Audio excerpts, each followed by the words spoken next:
పురాతన కాలంలో మన పిల్లలు కాలంలో గురించి బట్టగోసుకొని నేను ఎలాంటి మరుడనే తగ్గింపు చేయడానికి గురించి వాడాలలో వచ్చిన తుమ్మ కథ యేసుక్రీస్తు ప్రభువుల గురించి అనేక విధాలుగా చెప్పబడినట్లుగా మనం విన్నాము. ఇప్పుడు మనకు మునిపే మనల్ని పెంచిన తెలుగు తిరిగిగా దేవుడు లోకంలో మనల్ని పిలిచి తన యొక్క సన్నిధిలో కూర్చుండబట్టి అనేక విషయాలు మనకు నేర్పించినట్లుగా దేవునికి కృతజ్ఞత చెల్లించాలి. ఇప్పుడు కూడా ప్రియమైన ద్వారా కొంతసేపు దేవుని వాక్యాన్ని ప్రారంభించండి.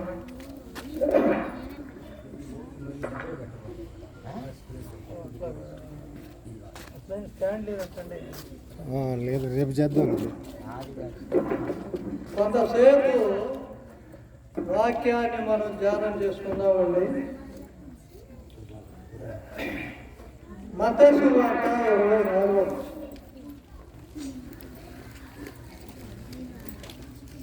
నేను చదువుతాను, మీరెవరు చదవద్దు దయచేసి. మత్తయి సువార్త 24 అధ్యాయము 17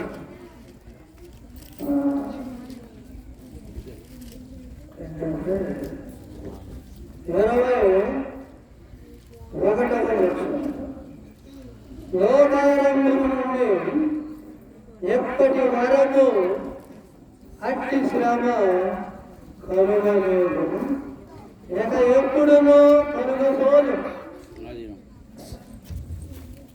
లోకారంభం నుండి ఎప్పటి వరకు అట్టి శ్రమ కలుగలేదు, ఇక ఎప్పుడునూ కలుగబోదు. మొదటి వచనంలో ప్రభువు శిష్యులతో చెప్తూ ఉన్నాడు. 4వ వచనం, ఎవడును మిమ్మల్ని మోసపరచకుండా చూసుకున్నాడు, అనేకులు నా పేరున వచ్చి నేనే క్రీస్తుని చెప్పి మోసపరచాను. పిల్లగా ప్రార్థన చేసుకున్నాం. ప్రేమదాయకంగా మీ ప్రేమ కృప కనబడబడిన బట్టి మీకు కృతజ్ఞత చెల్లించుకుంటున్నాం. వాతావరణాన్ని స్వాధీనించుకున్నాం. చక్కగా మంచి వాతావరణం ఇచ్చినందుకు ఎలా ప్రకారంలో మీరు కొంతసేపు మీరు మాతో మాట్లాడండి. మీ వాక్యంతో మాకు ప్రేమను దయచేయండి, జ్ఞానం దయచేయండి, బుద్ధిని దయచేయండి, నడపని పంపించేయండి. మీకు నమ్మకంగా మీరు మాకు వినిపించి వినగలిగే చెవిని, గ్రహించగలిగే హృదయం మీకు దయచేయమని తొందరగా లేకుండా చక్కగా మేమంతా సహాయం చేయగలని ఇలాంటి భాగం చేతి నుంచి కలుగుతుంది. యేసు ప్రభువు నామములో స్తుతించి ప్రార్థించి అడిగి వేడుకుంటున్నాను. ఆమేన్. మత్తయి సువార్త 24వ అధ్యాయం, మార్కు సువార్త 13వ అధ్యాయం, లూకా సువార్త 21వ అధ్యాయం మనం ధ్యానించినట్లయితే అవి ప్రభు యొక్క రాకడలో జరగబోయే విషయాలు ప్రభు చెప్పాడు. ప్రభు శిష్యులైనా నీ రాకడని సూచన లేదు కనుక ప్రభువు నా రాకడ సూచనలు ఉంది అని చెప్పాడు. అలాగే ప్రకటన గ్రంథంలో కూడా మనం చూసినట్లయితే చూడండి, ప్రకటన గ్రంథం 1వ అధ్యాయము, ప్రకటన గ్రంథము 1వ అధ్యాయం.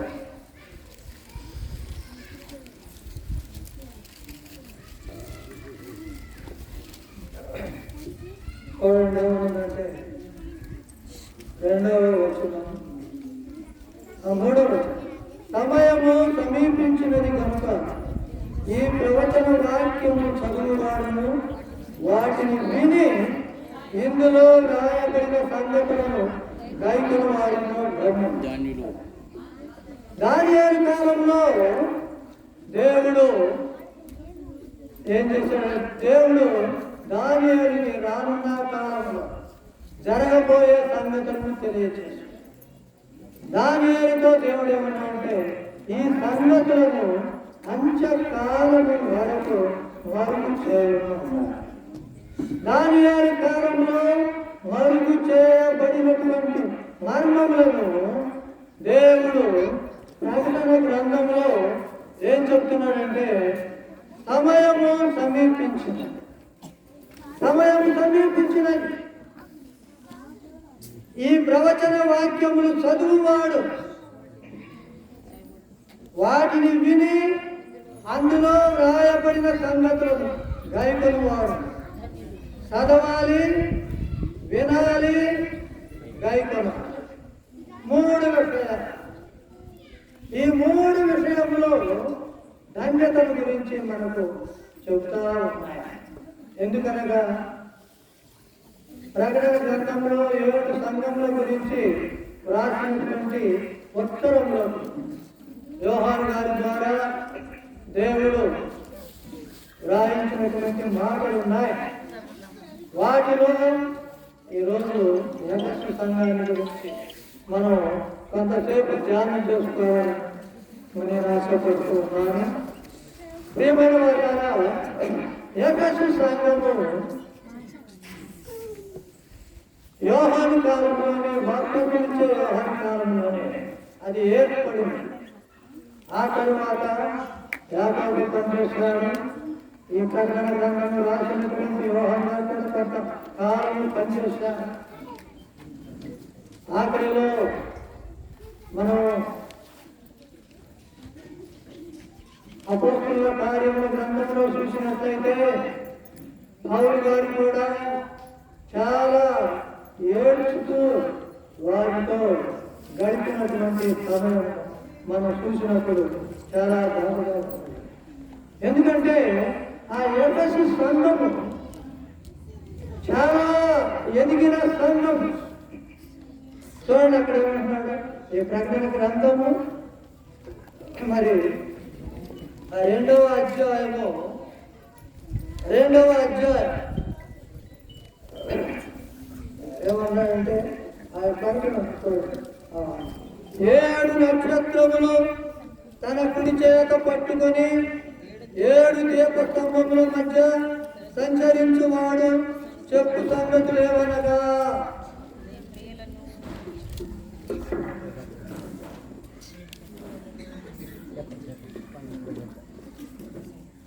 దేవుడు ప్రభువును పంపాడు.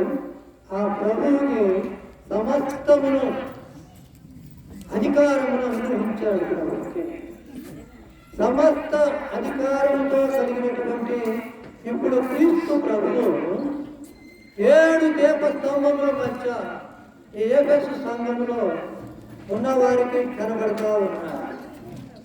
7 నక్షత్రములు తన కుడి చేత పట్టుకొని దీపస్తంభముల మధ్య తిరుగులాడుతూ ఉన్నటువంటి ప్రభు ఏమంటున్నాడు? నీ క్రియలను, నీ కష్టమును, నీ సహనమును నేను ఎరుగుతాను. చూడండి, క్రియలు, కష్టము, సహనము, ఇవి 3 కూడా క్రైస్తవులకు ఉండవలసిన బాధ్యతలు, క్రైస్తవులకు ఉండవలసిన లక్షణాలు. ఏంటంటే మరి క్రియలు కలిగి ఉన్నారు. క్రియలు లేని విశ్వాసము మృతమని యాకోబు గారు చెప్తా ఉన్నారు. క్రియలు ఉన్నాయి, క్రియలు ఉన్నాయి. అయితే క్రియలు ఎలా ఉండాలి చూడండి ఒకసారి.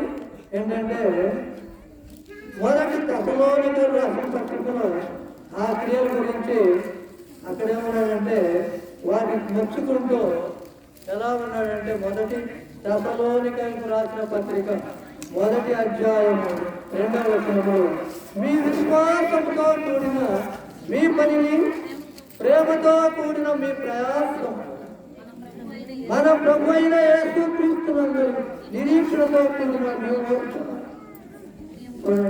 ఇక్కడ తెస్సలోనికయులకు రాసిన పత్రికలో పౌలు విశ్వాసంతో కూడిన పని,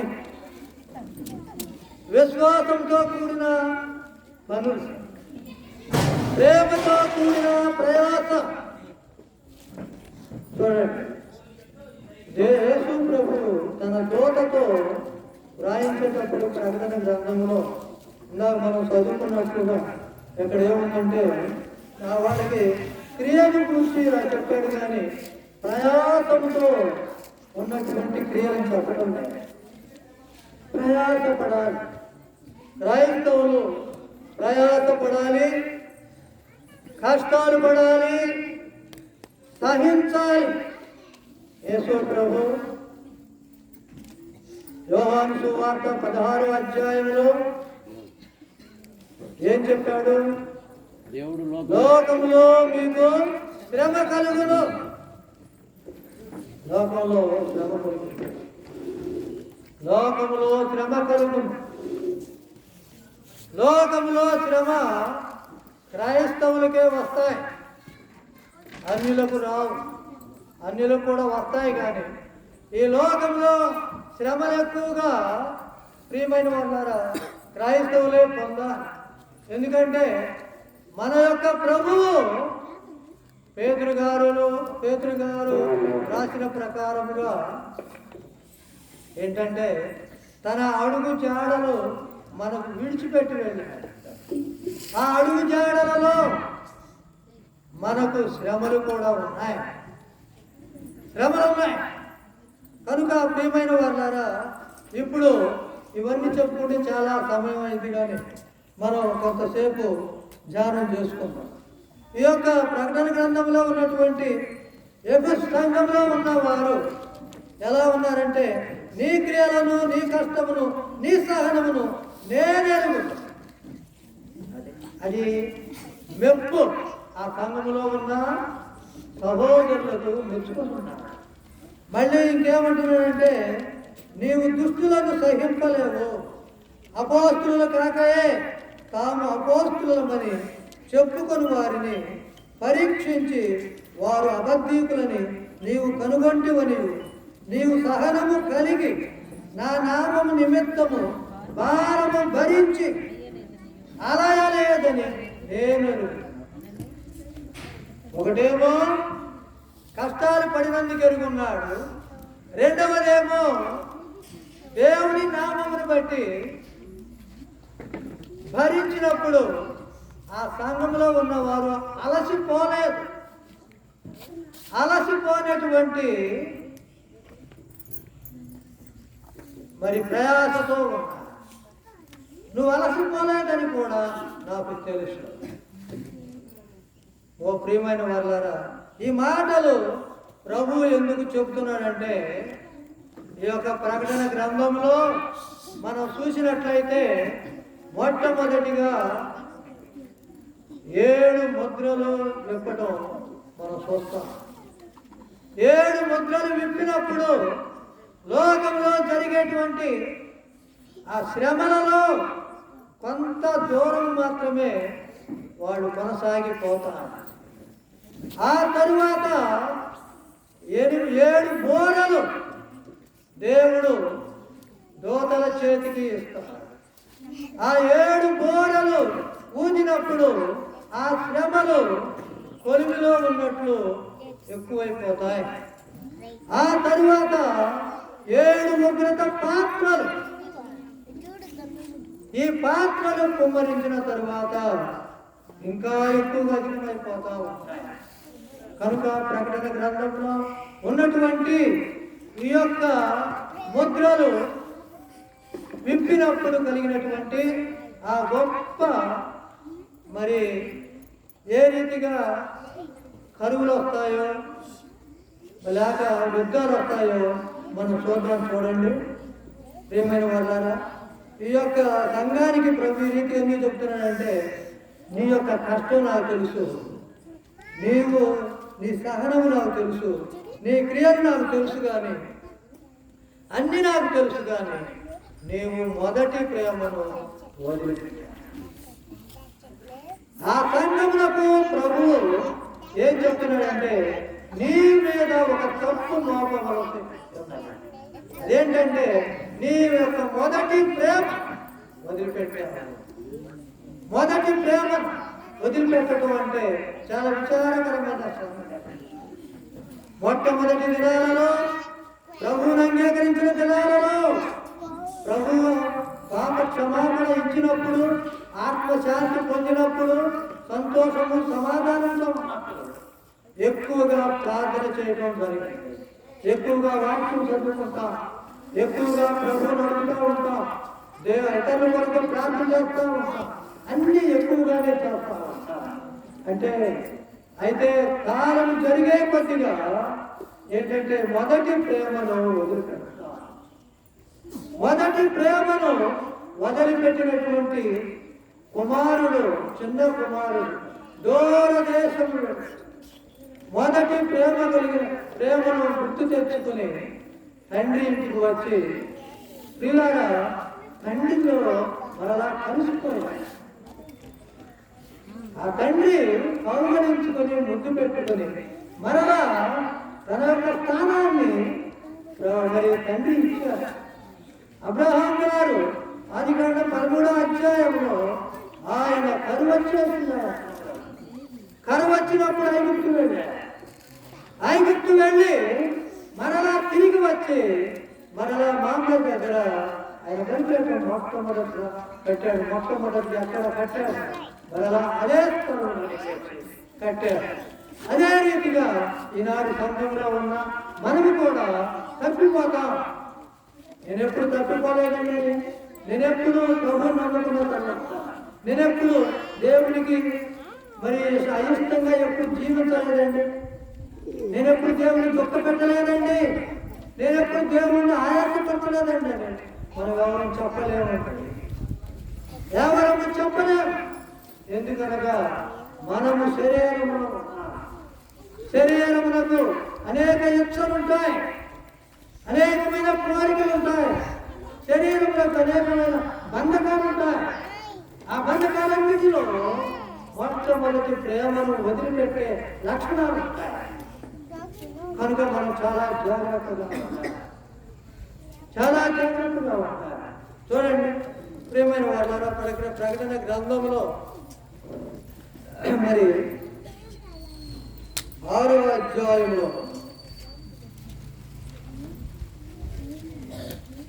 6వ అధ్యాయంలో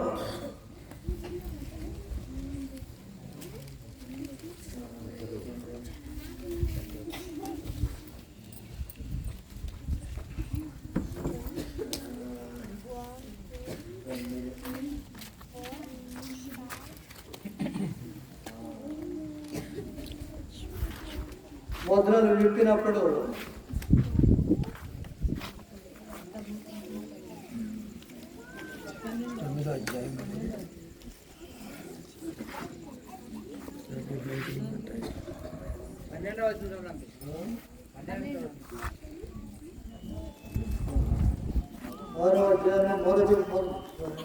మొదటి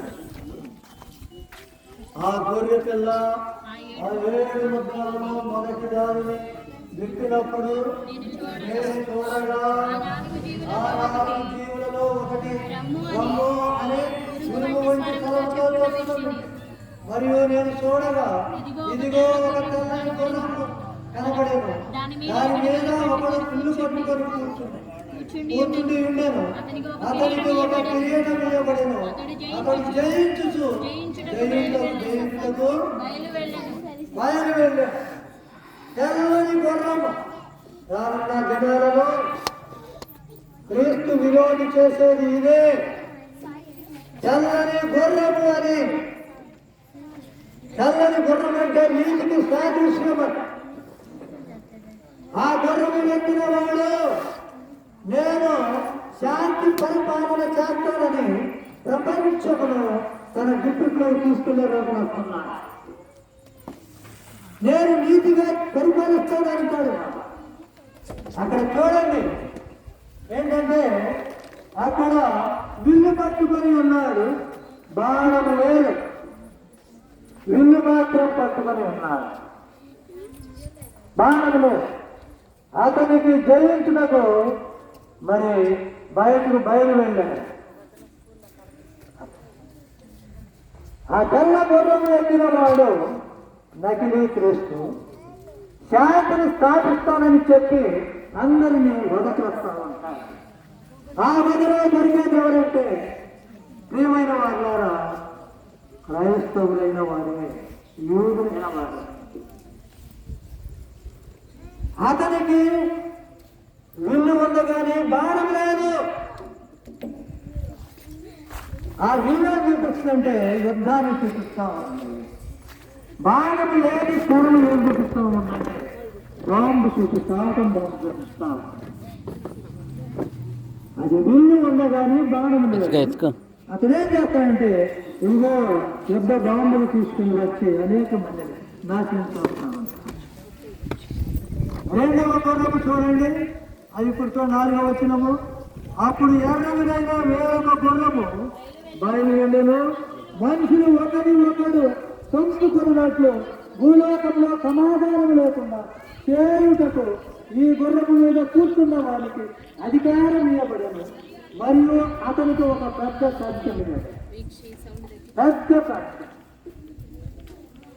వీళ్ళారా, ఈ వాక్యం చదివేటప్పుడు ప్రభు రాకడ ఎంత సమీపంగా ఉన్నదో మనం గ్రహిస్తాం, మనం ఆలోచన చేయాలి. ఎక్కడ ఎర్రని గుర్రము అది ఎరుపు రక్తములకు సాదృశ్యం, అనగా జనమును నశింప చేసినప్పుడు రక్తము ఏడునైపోయింది. ఎంతమందిని వధిస్తాను ఎవరికి తెలియదు. ఎంతో మంది యూదులు అలాంటి ఎట్లు ఏలిన కాలంలో లక్షల మంది ఆయన పొట్టను పెట్టుకున్నారు. ఎందుకంటే యూదుల యొక్క సంపాదన ఆయనకు అవసరమైపోయింది. ఆ ధనము కొరకై, ఆ బంగారం కొరకై, ఆ సంపద కొరకై ఎంతో మందిని చంపారు. యుద్ధాలు చెలరేగినవి, చూసారా? యుద్ధాలు చెలరేగినవి. ఆ యుద్ధాలు ఎంతో గొప్పగా ఉన్నాయి, ఎంతో గొప్పగా ఉన్నాయి. పిల్లరా చూడండి, యుద్ధాలు జరిగినప్పుడు చాలా మంది చనిపోతారు. మొదటి ప్రపంచ యుద్ధంలో 1914, 1918 జరిగి ఆగిపోయింది. 5,80,00,000 మంది పాల్గొన్నారు. 5,80,00,000 పాల్గొంటే అందులో ప్రత్యక్షంగా పరోక్షంగా 3,70,00,000 మంది చనిపోయారు. 3,70,00,000 మంది చనిపోయారు. ఎంత దారుణంగా ఉండొచ్చు.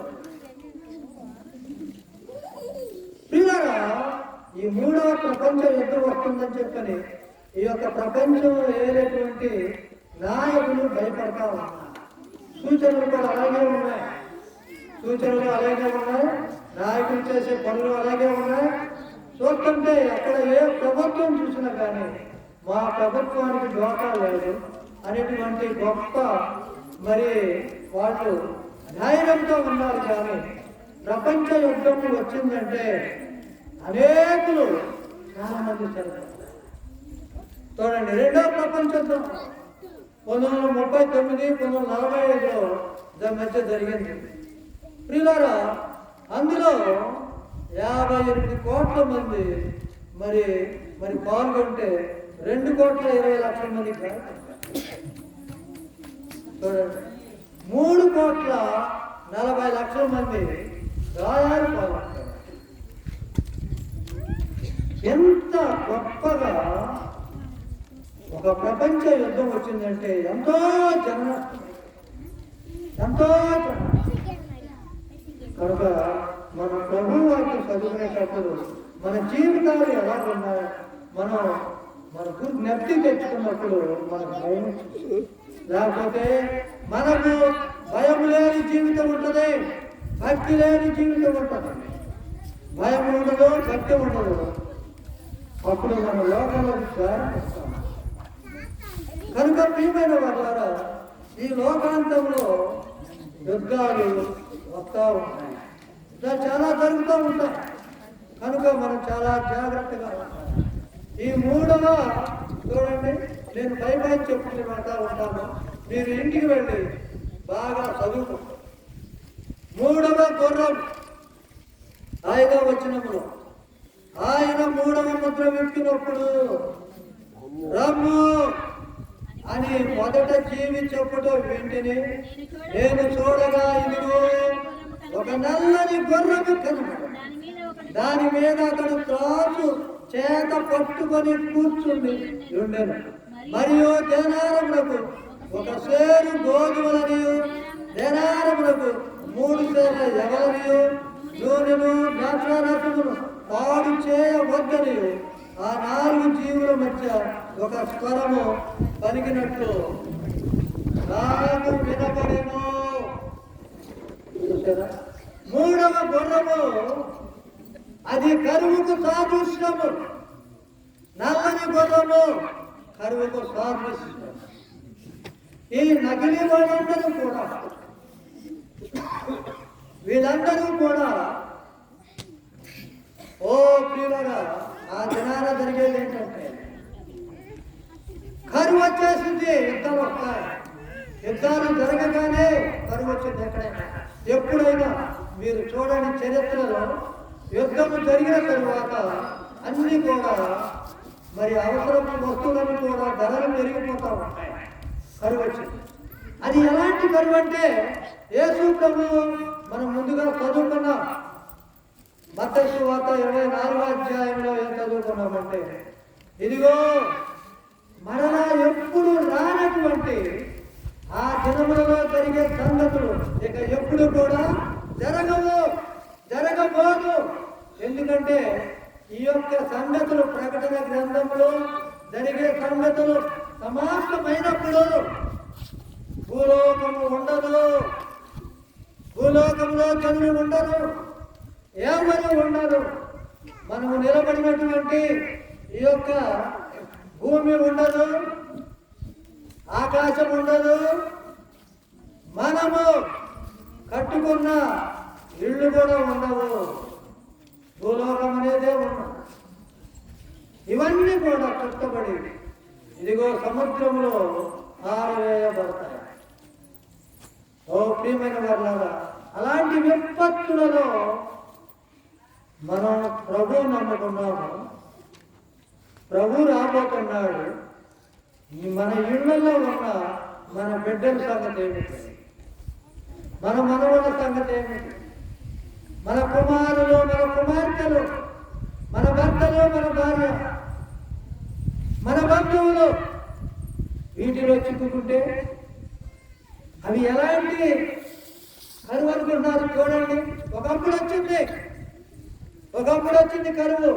ఆ కరువును నేను మీకు చూపిస్తా చూడండి. 2వ రాజుల గ్రంథము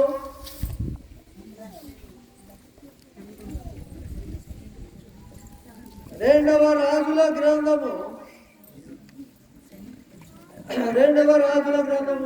24వ అధ్యాయము 24వ వచనం. అటు తరువాత సిరియా రాజైన బెన్హదదు తన సైన్యమంతటిని సమకూర్చుకుని వచ్చి షోమ్రోనులకు ముట్టడి వేసెను.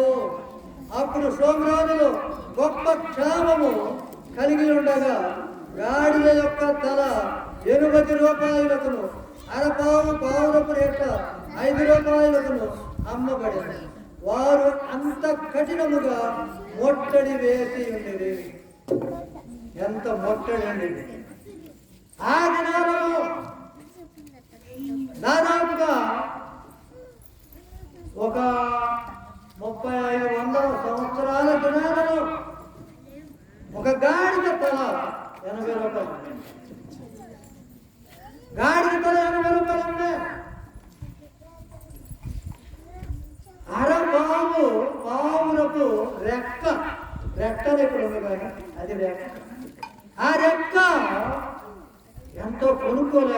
పేదలు చూడండి, 5 రూపాయలు. అప్పటి 5 రూపాయలు ఇప్పుడు 5 రూపాయలకి మీరు జత చేయండి, ఎన్ని 100 రూపాయలు అవుతుంది. అలాంటి కఠిన పరిస్థితులలో ఇశ్రాయేలులకు ఆహారం దొరకలేదు. ఇశ్రాయేలులకు ఆహారం దొరకలేదు. వాళ్ళు ఏం చేశారో చూడండి. ఇదిగో 27 వచ్చింది చూడండి. 2 స్త్రీలు వచ్చారు. 26 చూడండి. అంతటా ఇశ్రాయేలు రాజు పట్టణపు ప్రాకారం మీద సంచారం చేయగా ఒక స్త్రీ రాజును చూచి, రాజవైన నా ఏలినవాడా సహాయం చేయమని కేకలు వేయటం విని, కేకలు వేసింది. స్త్రీలు వచ్చా, అయ్యా నాకు సహాయం చేయి రాజా, నువ్వు దేశానికి రాజు కదా, ఆకలి అవుతుంది, నేను తిండి తినలేకపోతున్నా, నాకు ఆకలి అవుతుంది అని ఆమె చరిత్ర చెప్పబోతున్నది. ఏం జరిగింది చూడండి. అక్కడ ఎంత విచారకరమైన సంగతులు ఉన్నాయో. ఆయన ఏమంటున్నాడంటే, యెహోవా నీకు సహాయము చేయనిదే నేను ఎక్కడి నుంచి తీసుకొస్తాను. ఈ కరువులు యుద్ధాలు ఎందుకు వస్తున్నాయి అసలు? దేవుని మాట వినకపోతేనే, దేవుని మాట లెక్క చేయకపోతేనే. చూడండి ఆ మాట లేవియాకాండం 26 అధ్యాయం ఉంటుంది. లేవియాకాండం 26 అధ్యాయం ప్రభు దేవుడు మరి చెప్పిన మాట మనం చదువుకుందాం. 26 నేను చదువుతాను చూడండి. 11వ వచనంలో 26:11లో దేవుడు ఏమన్నాడంటే, నా మందిరమును మీ మధ్య ఉంచెదను, మీ యందు నా మనసు అసహ్యపడదు, నేను మీ మధ్య నడచెదను, మీకు దేవుడనై ఉండును, మీరు నాకు ప్రజలై ఉండును. ఇది దేవుని యొక్క ఆశ. దేవుడు మన మధ్యలో ఉంటే మన కరువు ఉంటుందా? మనకేమైనా పొదువులు ఉంటాయా? పొదువులు ఉండవు. ఇక్కడ ఏమంటాడంటే, నా మందిరము మీ మధ్య ఉంటుంది, మీ అందున మనసు అసహ్యపడదు, నేను మీ మధ్య ఉంటాను అని చెప్పి ఇంకేమంటాడంటే, ప్రియులారా మీరు ఐగుప్తులకు దాసులు కాకుండా వారి దేశంలో నుండి మిమ్మల్ని రప్పించారు. నేను మీ దేవుడైన యెహోవాను, నేను మీ కాడి పంపులను తెంపి మిమ్మల్ని నిలువుగా నడువచ్చేశాను. కష్టాలలో, నష్టాలలో, బాధలలో, ఇరుకులలో ఇబ్బందులు ఉన్నప్పుడు వాటిని తెచ్చివేసి నేను మిమ్మల్ని నిలువుగా చేసి నడిపిస్తున్నాను అని దేవుడు వాగ్దానం చేస్తాను. ఇంకా కింద చూడండి, కింద ఏమనుందో, ఇంకేముందంటే 14వ వచనం, మీరు నా మాట వినక నా ఆజ్ఞలన్నిటినీ అనుసరింపక నా కట్టడలను నిరాకరించిన, నా ఆజ్ఞలన్నిటినీ అనుసరింపక నా నిబంధన మీరినట్టు మీరు నా తీర్పుల విషయమై అసహించుకొని నేను మీకు చేయనిదేమనగా మీ కన్నులను క్షీణింప చేయనట్టు, ప్రాణమును ఆయాస పరచునట్టు, శాప జ్వరములను క్షయ రోగములను మీ మీదికి రక్షించదను. మీరు విత్తిన విత్తనములు మీకు వ్యర్థములగును, మీ శత్రువులు వాటి పంటను తినెదరు. నేను మీకు పగవాడను. అయ్యా, దేవుడు పగవాడైతే మానవుడు ఎక్కడ ఉంటాడు? దేవుడు మనకు పగవాడైతే, మన మధ్యలో ఉన్నటువంటి దేవుడు మనకు దూరంగా వెళ్ళిపోతే ఆశీర్వాదాలు ఎలా కలుగుతాయి? దేవుని ఎలా వస్తాయి? నేను మీకు పగవాడనైతే పగవాడనవుదును, మీ శత్రువుల ఎదుట మీరు చంపబడెదరు, మీ విరోధులు మిమ్మల్ని ఏలెదరు, మిమ్మల్ని ఎవరును తరుమక పోయినను మీరు పారిపోయెదరు. ఇవన్నీ సంభవించిన మీరింకా నా మాట విననేడుగా నేను మీ పాపములను బట్టి మరి 7 అంతలుగా మిమ్మల్ని దండించదను. మీ బల గర్వమును భంగపరచి ఆకాశమును ఇనుము వలెను భూమిని ఎత్తడి వలెను ఉన్నచేసేదను. మీ బలము ఉడిగిపోవును, మీ భూమి ఫలింపకు. ఈ రీతిగా దేవుడు చదివించారు. మరి ఇశ్రాయేలు ఏం చేయాలి?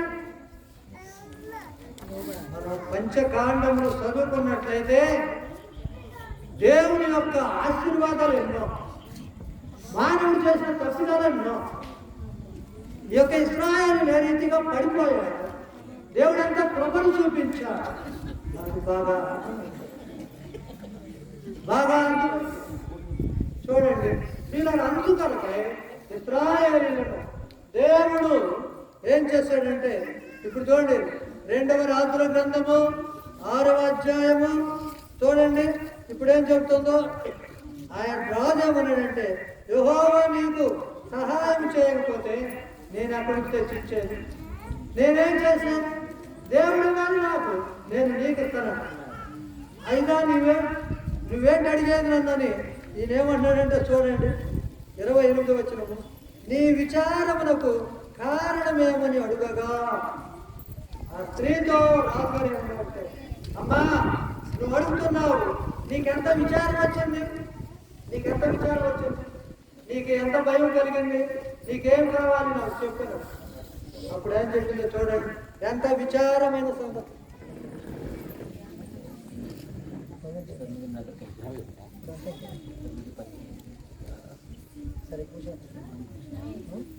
సరే పిల్లరా, రేపు చెప్పుకుందాం అండి ఈ సంగతిలో. నేను ఇప్పటికే అయిపోయింది, రేపు చెప్పుకుందాం.